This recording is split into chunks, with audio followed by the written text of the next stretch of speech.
Hi అండి. Welcome to Rupalavanya Swaralahari channel. ఈ ఛానల్లో మీరు వింటున్న కథ నా రౌడీ కిల్లర్. ఈ కథలో ఈ భాగానికి వెళ్ళబోయే ముందుగా ప్రీవియస్ పార్ట్స్ ఎవరైనా మిస్ చేసి ఉంటే ముందు అవి వినండి ఫ్రెండ్స్. అలాగే ఫస్ట్ టైం నా ఛానల్ చూస్తున్న వాళ్ళు ప్లీజ్ లైక్ చేసి, షేర్ చేసి, సబ్స్క్రైబ్ చేసుకుని సపోర్ట్ అందించండి. ఇంకా స్టోరీలోకి వెళదాం. కారు ఆగగానే ఇద్దరు సెక్యూరిటీలు వచ్చి చెరో పక్కా డోర్ తీస్తారు. సాఫ్ట్వేర్ ఇంజనీర్ అన్నాడు. ఇలా అడుగడుగున సెక్యూరిటీ ఉన్నారేంటి?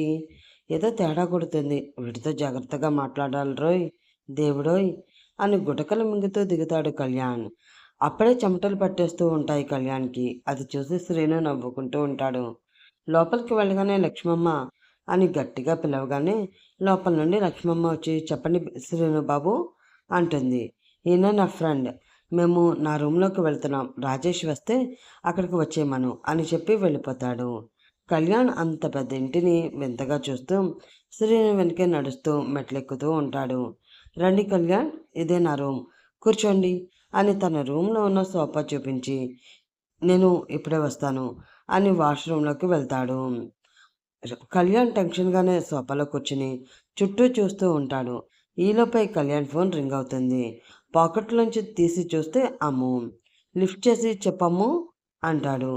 బావా అని సీక్రెట్గా మాట్లాడుతున్నట్లు గుసగుసగా మాట్లాడుతూ ఉంటుంది అమ్ము. చెప్పమ్ము, ఏమైంది అలా స్లోగా మాట్లాడుతున్నావు అని అడుగుతాడు కళ్యాణ్. చెప్పేది జాగ్రత్తగా విను. శ్రీను చదివింది సిఎస్సినే. అమెరికాలో సాఫ్ట్వేర్ ఇంజనీర్గా కొన్ని మంత్స్ పనిచేశాడు. కానీ ఇప్పుడు మాత్రం సాఫ్ట్వేర్ కాదు, శ్రీను ఇప్పుడు పెద్ద రౌడీ. మొత్తం ఆంధ్ర తెలంగాణ అంతటికీ తనే పెద్ద గుండా అని సింపుల్గా తన గురించి చెప్పేస్తుంది. ఇక్కడే చెప్తే అత్త మామయ్య టెన్షన్ పడతారని చెప్పలేదు. నువ్వు కూడా ఏం చెప్పకు. శ్రీను మంచోడే, కానీ జాగ్రత్త, ఉంటాను, బాయ్ అని కంగారుగా మాట్లాడి ఫోన్ పెట్టేస్తుంది అమ్ము. కళ్యాణ్ గుండె ట్రైన్ కంటే స్పీడ్గా కొట్టుకుంటూ ఉంటుంది. ఏంటి, రౌడీనా, గూండానా అని నోరు తెరిచి ఉండిపోతాడు. వాష్రూమ్ నుండి వచ్చిన శ్రీను కళ్యాణ్ని చూసి కళ్యాణ్ కళ్యాణ్ అని పిలిచినా ఈ లోకంలో ఉండడు. దగ్గరికి వచ్చి హలో కళ్యాణ్ అంటూ భుజం పైన చెయ్యి వేసేసరికి తెలివి వచ్చి శ్రీనుని చూసి టెన్షన్తో లేచి నిల్చుంటాడు. ఏమైంది అని మళ్ళీ అడుగుతాడు. అది అది అమ్మ ఫోన్ చేసింది అని కంగారుగా చెప్తూ ఉంటాడు కళ్యాణ్. చిన్నగా నవ్వి ఏం చెప్పింది అంటూ అదే సోఫాలో శ్రీను కూర్చుని కళ్యాణ్ వైపే చూస్తూ ఉంటాడు. సారీ సార్, మీరెవరో తెలియక ఏవేవో అడిగేశాం, సారీ, నేను వెళ్తాను అని వెళ్ళడానికి వెనక్కి తిరుగుతాడు కళ్యాణ్. ఓయ్ హలో ఆగు, నేను చెప్పానా వెళ్ళమని? చెప్పా కదా, నాకు హ్యాకర్తో నిజంగానే పని ఉంది. ఇక నుండి మా పెళ్ళి అయ్యే వరకు ఉండి అప్పుడు వెళ్ళాలి. నేను చెప్పినట్లు చేస్తే ఏమీ ఉండదు, లేదంటే తెలుసుగా అని కుడి చేతి వేళ్ళు గోర్లు చూసుకుంటూ ఉంటాడు శ్రీను. లేదు సార్, ఉంటాను, చెప్పండి ఏం చెయ్యాలో అంటాడు భయపడుతూ కళ్యాణ్. బావా అంటూ అప్పుడే రాజేష్ లోపలికి వస్తాడు. బావారా, కాల్ డేటా తెచ్చావా అని అడుగుతాడు శ్రీను. రాజేష్ తెచ్చాను, ఇదిగో అంటూ పెన్ డ్రైవ్ ఇస్తూనే ఎవరు అన్నట్లు కళ్యాణ్ని చూపించి కళ్ళతోటే అడుగుతాడు. నా సవతి అని నవ్వుతూ తన కబోర్డ్లో ఉన్న ల్యాప్టాప్ తీస్తుంటాడు. ఏంటి అని షాక్ అయి చిన్నగా అరుస్తాడు రాజేష్. కళ్యాణ్ ఆవదం తాగినట్లు మొహం పెట్టి శ్రీను వైపు చూస్తూ ఉంటాడు. అమ్మోకి బావరా, పెళ్లి చేసుకుందామని బెంగళూరు నుంచి వచ్చాడు. మరి ఆడపిల్లలకైతే సవతి అంటారు, మరి మగవాళ్ళకి పోటీ వస్తే ఏమంటారో తెలియక అలా అన్నాలే. ఏం బ్రదర్, అంతేనా అని కళ్యాణ్ వైపు చూస్తూ నవ్వుతూ ఉంటాడు. అడుగుతాడు శ్రీను. అయ్యో అదేమీ లేదు సార్, అమ్మకి మీతో పెళ్ళి సెట్ అయిందని తెలియక అనగానే ల్యాప్టాప్ తెచ్చి టేబుల్ పైన పెట్టి కళ్యాణ్ దగ్గరికి వెళ్ళి భుజంపై చెయ్యి వేసి ఊరుకో బ్రదర్, సారీ అండి, పిల్లనిస్తున్నారు, ఏదో మీ డౌట్స్ మీకుంటాయిగా, మాదేముంది, లవ్ కావాలంటే తప్పదుగా, ఇక నుండి నువ్వే నాకు చిన్న బ్రదర్వి, నీరజ్ పెద్ద బ్రదర్ అంటూ రాజేష్ వైపు చూసి చెప్పడం మర్చిపోయా, కళ్యాణ్ బ్రో మంచి హ్యాకర్, ఇందాక ఫోన్లో చెప్పా కదా అంటాడు. రాజేష్కి అర్థమయ్యి నవ్వుకుంటూ ఉంటాడు. బ్రో, ఇది తీసుకుని చూడు, నేనేం చేయాలో చెప్తాను అని శ్రీను చెప్పగానే ఓకే సార్ అని శ్రీను ల్యాప్టాప్కి ఆ పెన్ డ్రైవ్ పెట్టి అందులో డేటా అంతా చూస్తూ ఉంటాడు కళ్యాణ్. అంతా కరెక్ట్గానే ఉంది, ఏం చేయాలి అని అడగంగానే ఒకటి నా ఫ్రెండ్ షారా కాల్ లిస్ట్, ఇంకొకటి మన ఎక్స్ మినిస్టర్ దివాకర్ది, రెండిట్లో ఒక కామన్ నెంబర్ ఉంటుంది, అది కావాలి అంటాడు శ్రీను స్క్రీన్ చూపిస్తూ. కళ్యాణ్ మళ్ళీ చూసి లేదు కామన్ నెంబర్ ఉంది కానీ అది మీ నెంబర్ అన్నట్లు చూపిస్తుంది అంటాడు. ప్రైవేట్ నెంబర్ కూడా అయి ఉండవచ్చు కదా, లేదంటే కాల్ లిస్ట్లోంచి డిలీట్ చేశారేమో, మనం చూస్తామని రికవరీ చేయగలమా అని అడుగుతాడు. నిజమే, నాకు ఈ ఐడియానే రాలేదు అంటాడు రాజేష్. ఎందుకంటే ఆ కాల్ లిస్ట్ తీసుకున్నప్పుడు కామన్ నెంబర్ ఉందేమో అని అక్కడే చెక్ చేయించాడు, కానీ కనిపించదు. డిలీట్ చేస్తే ఇలా హ్యాకర్తో రికవరీ చేయొచ్చు అని శ్రీనుకే ఐడియా వస్తుంది. దొరికింది సార్, ఒక ప్రైవేట్ నెంబర్ ఉంది కామన్గా, కానీ లొకేషన్ బీహార్ చూపిస్తుంది అంటాడు కళ్యాణ్. గుడ్, ఆ నెంబర్ ప్రజెంట్ లొకేషన్ ట్రేస్ చేయి అని శ్రీను అనగానే కళ్యాణ్ తీసి అడ్రస్ ఇస్తాడు. ఏంరా, ఏమైందా, ఏమైనా తెలిసిందా ఆ శ్రీను గురించి అని ఇంటికి రాగానే కుమారి సుబ్బు కళ్యాణ్ని కూర్చోబెట్టి అడుగుతారు. చెప్పేస్తే బెటర్, లేదంటే నాన్న ఏ ప్లాన్లు వేస్తాడో, దొరికాడో అప్పుడప్పుడ తాండ్రే అని. అది నానా అని చెప్తుంటే బావా అంటూ అమ్మ వస్తుంది. ముగ్గురు అమ్మ వైపు చూడగానే నేను షాపింగ్ చేశాను, నీకు అవి చూపిద్దామని వచ్చాను, నా రూమ్కి రా బావా అని కావాలనే పిలుస్తుంది. ఇప్పుడా, కాసేపు పోయాక వస్తా అమ్ము, నేను ఇప్పుడే వచ్చా కదా, ఫ్రెష్ అవుతాను అని కొంచెం చిరాగ్గా అంటాడు శ్రీను గురించి చెప్పాలని.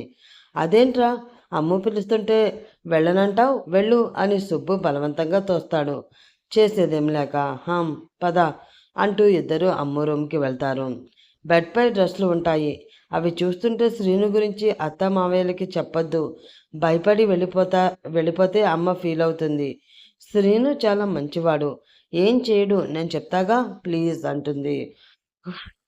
అని నడుము మీద చేతులు పెట్టుకుని, కానీ అమ్ము చెప్పకపోతే నాన్న అమ్మ శ్రీనుని ఏదో ఒకటి అంటూనే ఉంటారు, నీకు తెలుసుగా వాళ్ళ సంగతి అని అంటాడు కళ్యాణ్.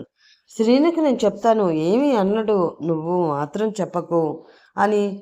అమ్మో, అమ్మ పిలుస్తుంది, ఇప్పుడే వస్తాను అని కిచెన్లోకి వెళ్ళిపోతుంది అమ్మో. దేవుడా, మా నాన్న ఏం ప్లాన్ చేస్తున్నాడో ఏంటో అని ఆలోచించుకుంటూ మళ్ళీ తన రూమ్లోకి వెళ్తాడు కళ్యాణ్. కళ్యాణ్ వెళ్ళేసరికి సుబ్బు ఎవరితోనో ఫోన్ మాట్లాడుతూ ఉంటాడు. ఎవరు నానా అని అడిగేసరికి ఏం లేదురా, ఈ పెళ్ళి ఆపాలి కదా, అందుకే నాకు తెలిసిన ఫ్రెండ్కి ఫోన్ చేసి విషయం చెప్పా, వాడిది కూడా విజయవాడే, మంచి ఐడియా ఇచ్చాడు, ఇక చూసుకో నీ పెళ్ళి అయిపోయినట్లే అని గట్టిగా హ్యాపీగా నవ్వుతూ ఉంటాడు సుబ్బు. ఆ మాట కళ్యాణ్కి వేరే రకంగా అర్థమయ్యి, అంతేనా నానా, నా కర్మ కాలిపోవలసిందేనా నానా అని నీరసంగా అడుగుతాడు. ఏంట్రా అలా అన్నావు అని సరిగ్గా వినిపించక సుబ్బు అడిగేసరికి ఏం లేదులే అని వాష్రూంలోకి దూరిపోతాడు. ఇప్పుడేం చేద్దాం బావా అని అడగంగానే వాళ్ళు పక్కా బీహార్ బ్యాచ్రా, ఆ ఏకాంబరం కూడా ఆ గ్యాంగ్ హెల్ప్తోనే నన్ను బాంబు పెట్టి చంపించాలని ప్లాన్ చేశాడు. ఇదంతా ఒక లింకెడ్ చైన్ లాగా అనిపిస్తుంది. పైగా వీళ్ళతో ఆ షారా కూడా మాట్లాడింది అంటే వీళ్ళంతా ఏదో పెద్ద ప్లాన్లోనే ఉన్నారు. మనం వాళ్ళకి అనుమానం రాకుండా జాగ్రత్తగా వాళ్ళ ప్లాన్స్ తెలుసుకోవాలి. దానికోసం నా దగ్గర ఇంకో ఐడియా ఉంది, ముందు ఈ పని చెయ్యి అని ఏదో చెప్తాడు, అది సీక్రెట్. అలాగే బాబా, ఇదే అయితే చాలా సింపుల్గా నేను చేస్తా అంటాడు. హాయ్ నీరజ్ అంటూ గుమ్మం ఎదురుగా నిల్చుని శ్రీను పలకరిస్తాడు. నరసింహం చనిపోయిన తర్వాత ఇదే రావడం. నీరజ్ వాళ్ళ అమ్మ ఇంకా లేక ముగ్గురు హాల్లోనే కూర్చుని కామ్గా చూస్తూ ఉంటారు. శ్రీను రావడం చూసి నీరజ్ లేచి నిల్చుని రా శ్రీను అంటూ కూర్చోవడానికి సోఫా చూపిస్తాడు. సారీ ఆంటీ అంటాడు శ్రీను. నీరజ్ వాళ్ళ అమ్మ వైపు చూస్తూ నువ్వెందుకు బాబు సారీ చెప్పడం, ఇందులో తప్పేమీ లేదు, అంతా మా ఆయన చేసుకున్నదే, బ్రతుకున్నప్పుడు అంతా పదవి డబ్బు అంటూ అన్ని తప్పుడు పనులే చేశారు, అయితే కనీసం ఎవరి చేతిలో చచ్చిపోతున్నారో ఎందుకు చచ్చిపోతున్నారో కూడా తెలియకుండా చనిపోయారు. నువ్వు కూడా కాపాడడానికి ప్రయత్నించావు, నాకు తెలుసు, ఇన్ని చేసినా నీది మంచి మనసు కాబట్టి ఆయన నీ డాక్టర్కి కూడా చూపించావు, నాకు అబ్బాయి అన్నీ చెప్పాడు, ఆయన గురించి తలుచుకోవడం కూడా దండగా, అందుకే మేము ఎవరం ఇప్పుడు తలుచుకోవడం లేదు అని లేస్తూ మీరు మాట్లాడుతూ ఉండండి, కాఫీ తీసుకొస్తాను అంటూ లేవబోతుంది. అత్తయ్య మీరుండండి, నేను తీసుకొస్తాను అంటూ అలేఖ్య వెళ్ళి ముగ్గురికి కాఫీ కలుపుతూ ఉంటుంది. చెప్పు శ్రీను, ఏంటి ఇలా వచ్చావు అని అడుగుతాడు నీరాజ్. ఏం లేదు, చిన్న హెల్ప్ కావాలి. తెలుసుగా ఇంకా పెళ్ళికి వారం రోజులే ఉంది. మీరంతా కూడా వచ్చేస్తే అత్తయ్య వాళ్ళకి కొంచెం తేలిగ్గా ఉంటుంది. మీరు ఇలాంటి సిచ్యువేషన్లో ఉన్నప్పుడు అడగొచ్చో లేదో, అందుకే మావయ్య వాళ్ళు కూడా మిమ్మల్ని ఏమీ కదిలించలేదు. కానీ నేను వచ్చాను, అది మీకు అభ్యంతరం లేకపోతేనే. కానీ మధ్యలోనే ఆపేస్తాడు శ్రీను. నేను అక్కడికి రాకూడదు బాబు. అలేఖ్య అమ్మాయి వస్తారు. పెళ్లి వరకు ఉంటారు. నీరజ్ నువ్వు అమ్మాయి వెళ్ళండి అంటుంది నరసింహం భార్య. కానీ అమ్మ నువ్వు ఒక్కదానివి ఇక్కడ ఉండగలవా అని అడుగుతాడు నీరజ్. మరేం పర్లేదురా, నేను ఉండగలను. అంతగా అవసరమైతే ఫోన్ చేస్తాను, పక్కనే కదా. వద్దు గాని మీ ఇద్దరు ఈరోజే బయలుదేరండి అని అంటుంది నవ్వుతూ. శ్రీనికి కూడా హ్యాపీగా అనిపిస్తుంది. ఈ లోపు అలేఖ్య కూడా వచ్చి అందరికీ కాఫీ ఇచ్చి శ్రీను వైపు నీరజ్ వైపు చూస్తూ, మా మావయ్య అత్త బావ వచ్చారట, ఇప్పుడు ఇంట్లోనే ఉన్నారట. నాకు ఉదయమే అమ్మ ఫోన్ చేసి చెప్పింది. వాళ్ళు వచ్చి ఆల్రెడీ 4 రోజులు అయిందట. ఒకసారి వెళ్ళి కలిసి వద్దామా అని అడుగుతుంది నీరజ్ని. అలాగే మనిద్దరం వెళ్దాం. అమ్మ రాకూడదు కదా, లగేజీ ప్యాక్ చేయి, పెళ్ళి అయ్యే వరకు అక్కడే ఉందాం అంటూ నీరజ్ కాఫీ తాగుతూ, అలేఖ్య కూడా హ్యాపీగా ఫీల్ అవుతూ అలాగే అంటూ లగేజ్ సర్దడానికి వెళ్ళిపోతుంది. మీరు అక్కడ ఇంటికి వెళ్ళాక ఒకసారి నాకు ఫోన్ చేయి, నీతో కొంచెం మాట్లాడాలి. ఇప్పుడు అర్జెంటుగా ఇంకో పని ఉంది, మళ్ళీ వస్తాను. అలేఖ్యకు చెప్పేసేయ్ వస్తాను ఆంటీ, బాయ్ అని శ్రీను వెళ్ళిపోతాడు. ఏంటి నాన్న అంత సంతోషంగా ఉన్నావు? నాకేదో తేడా కొడుతుంది, నిజం చెప్పు, ఏం చేస్తున్నావు అసలు అని అడుగుతాడు కళ్యాణ్ సుబ్బుని. సుబ్బు తనలో తానే నవ్వేసుకుంటూ సంతోషంగా, అది సస్పెన్స్ రా, అందరితో పాటే నీకు కూడా మంచి సస్పెన్స్. చూడు, ఆ శ్రీను పారిపోయేలా చేయకపోతే నా పేరు సుబ్బునే కాదు అంటాడు. శ్రీను పారిపోవడమా? హోరిదేవుడోయ్, మా నాన్న ఏదో మళ్ళీ తింగర్ ప్లాన్ వేసినట్లే ఉన్నాడు. అర్జెంటుగా అదేంటో తెలుసుకోవాలి అని మనసులో అనుకుంటూ వాళ్ళందరికీ సస్పెన్స్ అంటే ఓకే, నాకు కూడా ఏంటి నాన్న చెప్తే ఇద్దరం కలిసి చేద్దాం ప్లీజ్, ముందు అదేంటో చెప్పు అంటాడు కళ్యాణ్. చెప్పడం కాదు, చూపిస్తాను పదా అంటూ కళ్యాణ్ చేయి పట్టుకుని హాల్లోకి వచ్చి అక్కడ ఉన్న అప్పుతో, అపర్ణ నేను కళ్యాణ్ బయటికి వెళ్ళి వస్తాం, మీ వదిన ఎక్కడికో వెళ్ళినట్లుంది, చెప్పేసాయి భోజనానికి వచ్చేస్తాము అని ఇద్దరు బయటికి బయలుదేరతారు. వాళ్ళు బయటికి వెళ్ళగానే అలేఖ్య నీరజ్ ఇద్దరు బ్యాగులతో దిగుతారు. అమ్మా అంటూ అలేఖ్య వెళ్ళి అప్పుని కౌగిలించుకుంటుంది. అలేఖ్య వాయిస్ విని లోపల నుంచి అమ్మ కూడా వచ్చి అలేఖ్య దగ్గరికి వెళుతుంది. మీ అత్తయ్య గారు ఎలా ఉన్నారమ్మా అని అడుగుతుంది అప్పు అలేఖ్యని. బాగానే ఉన్నారమ్మా, ఇక్కడికి రాకూడదు అని రాలేదు. పెళ్ళి అయ్యే వరకు నేను నీరజ్ ఇక్కడే ఉంటాం, ఆ తర్వాత మనందరం ఒకేసారి అమెరికా వెళ్ళిపోవచ్చు అంటుంది అలేఖ్య. నిజంగా అలా జరిగితే బాగుంటుందమ్మా, ఎందుకు ఇక్కడ ఉండాలి అంటే భయంగా ఉంది అంటుంది అప్పు. అప్పు అలా అనేసరికి ఇదంతా తన వల్లే అని అమ్ము ఫీల్ అవుతూ ఉంటుంది. అదంతా అలేఖ్య చూసి అలా అనకమ్మా, ఏమీ కాదు, నీకు శ్రీని గురించి అంతా తెలుసు కదా, మళ్ళీ ఎందుకు అలా ఫీల్ అవుతావు, అంతా మంచి జరుగుతుంది. అత్త మావయ్య వచ్చారని అమ్ము చెప్పింది, కనిపించట్లేదు, ఎక్కడికైనా వెళ్ళారా అని అలేఖ్య అడగంగానే, మావయ్య కళ్యాణ్ ఇప్పుడే బయటికి వెళ్ళారు, అత్త రూమ్లో ఉన్నట్లుంది, పిలుద్దాంలే, ముందు మీరు ఫ్రెష్ అవ్వండి అంటుంది అప్పు. నీరజ్ నువ్వు ఫ్రెష్ అవ్వు, నేను కాసేపట్లో వస్తాను అని అలేఖ్య, అమ్ము, అప్పు ముగ్గురు కిచెన్లోకి వెళ్తారు. నీరజ్ లగేజీ పట్టుకుని వాళ్ళ రూమ్లోకి వెళ్ళిపోతాడు. ఫ్రెష్ అవ్వగానే నీరజ్, హలో శ్రీను, నేను నీరజ్ని, అమ్మ వాళ్ళ ఇంటికి వచ్చేసాం, ఇక్కడికి రాగానే ఫోన్ చేయమన్నావు కదా, ఎందుకు అని అడుగుతాడు. అవునా, సరే అయితే ఒకసారి మనం కలుద్దామా అని శ్రీను అనగానే, అలాగే ఇప్పుడే వస్తాను అంటూ నీరజ్ కూడా బయలుదేరతాడు.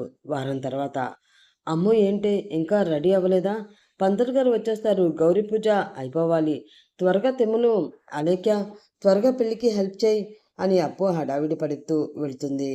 అద్దంలో చూసుకుంటూ, అక్క అమ్మలో ఏదో మార్పు వచ్చింది కదా, అసలు శ్రీనితో పెళ్ళికి ఒప్పుకుంటుందా అని ఎంత భయపడ్డానో తెలుసా అంటుంది అమ్ము. అవునమ్ము, కానీ ఇదంతటికీ కారణం మాత్రం శ్రీనున్నే, నువ్వు చాలా లక్కీ అంటుంది అలేఖ్య అమ్ముకి పువ్వులు పెడుతూ. అక్కడ శ్రీను రాజేష్ పీటల పైన కూర్చుని పంతులు గారు చెప్తున్నట్లు పూజ చేస్తూ ఉంటారు. ఇంకో రూమ్లో తను కూడా పెళ్లికూతురుగా రెడీ అయ్యి కూర్చుని ఉంటుంది. సుజాత మెల్లిగా స్టిక్ హెల్ప్తో తను దగ్గరికి వచ్చి, తను తల్లి రెడీ అయిపోయావా? ఏమైందమ్మా డల్గా ఉన్నావు అని అడగంగానే, నా పెళ్ళి నేను చూసుకోలేకపోతున్నాను. అన్నయ్య వదినలను కూడా చూడలేకపోతున్నాను. చాలా బాధగా ఉందమ్మా అని ఫీల్ అవుతూ ఉంటుంది. అలా అనుకోకు తను. ఇక్కడ ఆపరేషన్ సరిగ్గా చేయలేం. అమెరికా తీసుకువెళ్ళండి అని డాక్టర్స్ చెప్పారట. అందుకే శ్రీను లేట్ చేస్తున్నాడు. మన అమెరికా వెళ్ళగానే నీకు ఆపరేషన్ అయిపోతుంది. ఫీల్ అవ్వద్దు ప్లీజ్ అని అమ్ము వచ్చి తన భుజం మీద చేయి వేస్తుంది. తను కూడా అమ్ము చెయ్యి పైన చెయ్యి వేసి, నాకు తెలుసు వదిన, కానీ అయినా కూడా బాధ అంతే అని కళ్ళు తెరుచుకొని, నువ్వు రెడీ అయిపోయావా? నేను బాగున్నానా అని అడుగుతుంది. నా ముద్దుల మరదలు సూపర్గా ఉంది అని నుదుటి పైన ముద్దు పెట్టి, పంతులు గారు మనల్ని గౌరీ పూజకి పిలుస్తున్నారు వెళ్దాం అని తను చేయి పట్టుకుని మెల్లిగా పైకి లేపుతుంది అమ్ము. కాపాడండి కాపాడండి అని అరుస్తూ ఒక కారులో దివాకర్, నారాయణ, జనార్దన్ అరుస్తూ ఉంటారు. ఆ కారు చాలా స్పీడ్గా వెళ్తూ ఉంటుంది. ఇప్పుడు ఎలా? మన ఫోన్లు కూడా వాడి కంట్రోల్లోనే ఉన్నాయి. మనం ఇక తప్పించుకోలేమా అని నారాయణ అనగానే, బ్రేక్ నొక్కినా పని చేయట్లేదు అని చెమటలతో అరుస్తూ ఉండగానే పెద్ద లోయలోకి వాళ్ళ కారు పడిపోతుంది. ఆ అని అరుస్తూ వాళ్ళు కూడా ఆ కారుతో పాటే ఆ లోయలో పడగానే ఆ కారు పేలిపోతూ వాళ్ళంతా చనిపోతారు. శ్రీను, రాజేష్ పూజ అయ్యాక రూమ్లోకి వెళ్ళగానే ఫోన్ వస్తుంది. శ్రీను ఫోన్ లిఫ్ట్ చేయగానే, అన్న వాళ్ళ మ్యాటర్ క్లోజ్, లోయలోకి పడి కారు పేలిపోయింది, ముగ్గురు చచ్చారు అని శ్రీను మనిషి చెప్పగానే, ఆ మిగతా వాళ్ళ సంగతి కూడా చూసుకో, నాకు ఎప్పటికప్పుడు చెప్తూ ఉండు అని ఫోన్ పెట్టేస్తాడు శ్రీను. ఏమైంది బావా, అంతా ఓకే కదా అని రాజేష్ అడగగానే, అంతా ఓకే కానీ మనం ఇంకొంచెం జాగ్రత్తగా ఉండాలి అని అంటూ ఉండగానే, బాబు మీకోసం ఈ డ్రెస్ తెచ్చాను తీసుకోండి అంటూ సుబ్బు వచ్చి భయంగానే డ్రెస్ బెడ్పై పెడతాడు. అయ్యో మీరు తెచ్చారా? ఏంటి చిన్నాన్నగారు ఇది? ఎంతైనా పిల్లనిస్తున్నారు. మేము మీ దగ్గర తగ్గి ఉండాలి. పిలిస్తే నేనే వచ్చేవాడిని కదా అంటూ నవ్వుతూ చేతులు కట్టుకుని సుబ్బు ముందు నిల్చుంటాడు శ్రీను. చెమటలు తుడుచుకుంటూ ఏదో అనబోయేంతలో, నానా అంటూ కళ్యాణ్ వస్తాడు. బ్రో, ఇంకా మా నాన్నతో ఆడుకుంటున్నావా?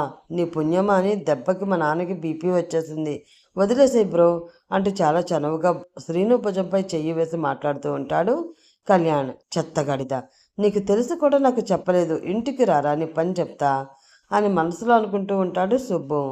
నీ ఇన్నర్ ఫీలింగ్ నాకు అర్థమవుతుంది చిన్నానా. బ్రో మంచోడే, నువ్వు పిన్ని ఇలా తయారు చేశారు, ఇప్పుడు చూడు ఎంత డేరింగ్గా ఉన్నాడో అని కళ్యాణ్ని చూసి శ్రీను కూడా నవ్వుతాడు. ఇక్కడ వీళ్ళు ఇలా నవ్వుకుంటూ ఉంటే అక్కడ బీహార్ బ్యాచ్ వేరే ప్లాన్లో ఉన్నారు. వాళ్ళ ప్లాన్ శ్రీనుకు తెలుసా? ఏం జరుగుతుంది? శ్రీను, కళ్యాణ్ అంత క్లోజ్గా ఎలా అయిపోయారు? సుబ్బుకి శ్రీను గురించి ఎలా తెలిసింది? తెలుసుకోవాలంటే మరి నెక్స్ట్ పార్ట్ గురించి వెయిట్ చేస్తూ ఉండాలి. రైటర్ గారు ఏం రాశారో ఏంటో నెక్స్ట్ పార్ట్లో చూద్దాం. అప్పటి వరకు వెయిట్ చేస్తూ మీరు ఉండండి. మీకు కథ చెప్పడానికి నేను కూడా వెయిట్ చేస్తూ ఉంటాను. Bye bye.